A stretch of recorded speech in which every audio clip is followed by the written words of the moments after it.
Assalamualaikum warahmatullahi wabarakatuh. Perkenalkan, saya Diki Saputra, mahasiswa Robotika A semester 6.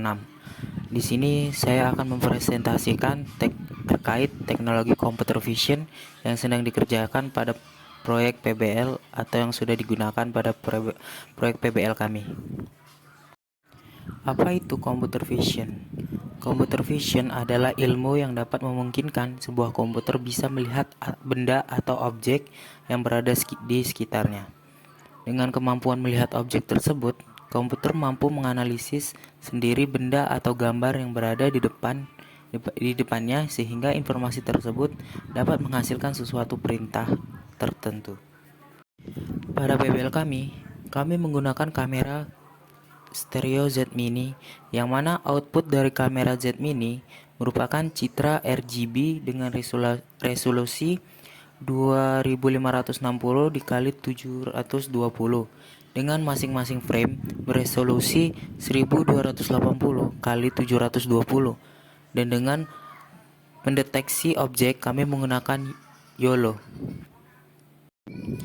Di sini YOLO kami gunakan untuk mendeteksi objek secara real time dengan output yang merupakan koordinat objek dari kelas yang telah di-training atau yang bisa disebut bounding box.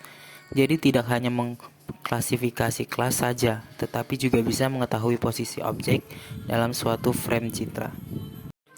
Di sini ketentuan dari convolution neural network mempunyai beberapa parameter.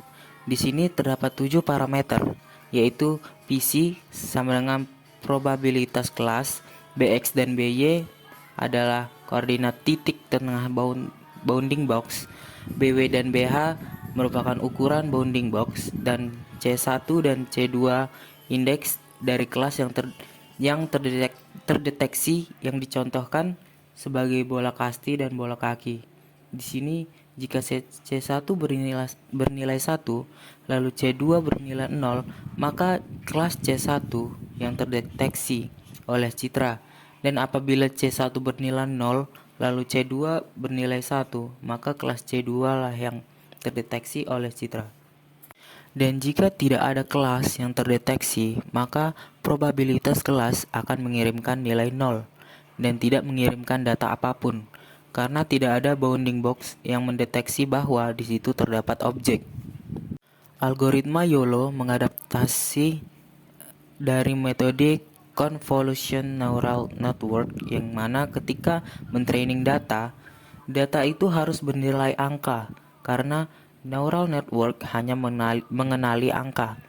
Proses input data training ini sering kita sebut sebagai proses nge-label. Jika data telah kita label, kemudian diproses menggunakan metode convolution neural network, maka YOLO akan mengenali objek tersebut dan akan mengeluarkan output berupa parameter. Contohnya kita nge-label bola kasti, kemudian kita memberitahu bahwa bounding box sekian dan lokasi koordinat bounding box adalah sekian. Maka YOLO akan mempelajari dan mengetahui bahwa itu merupakan objek yang telah kita label dan mengeluarkan nilai letak objek pada bounding box. Ini merupakan proses penggunaan computer vision pada PBL. Di sini kita melakukan proses labeling. Data digunakan untuk menentukan jumlah kelas yang ada pada satu frame citra. Di sini terdapat 2 kelas, yaitu tiang lapangan dan garis lapangan, di mana parameter pertama di sini melambangkan bahwa ini memiliki 2 kelas, dan angka setelahnya mempresentasikan posisi titik tengah dari bounding box, ukuran panjang dan lebar bounding box. Jika setelah semua gambar telah kami labeling, kami melakukan proses training data. Kami akan menghentikan proses training data jika pada beberapa atau banyak iterasi dan rata-rata loss tidak lagi berkurang, maka kami akan menghentikan proses training data tersebut dan sudah mendapatkan hasil dari training data tersebut. Ini merupakan hasil pemrosesan computer vision menggunakan algoritma YOLO pada PBL kami. Sekian dari penjelasan saya. Apabila ada kesalahan mohon dimaafkan. Assalamualaikum warahmatullahi wabarakatuh.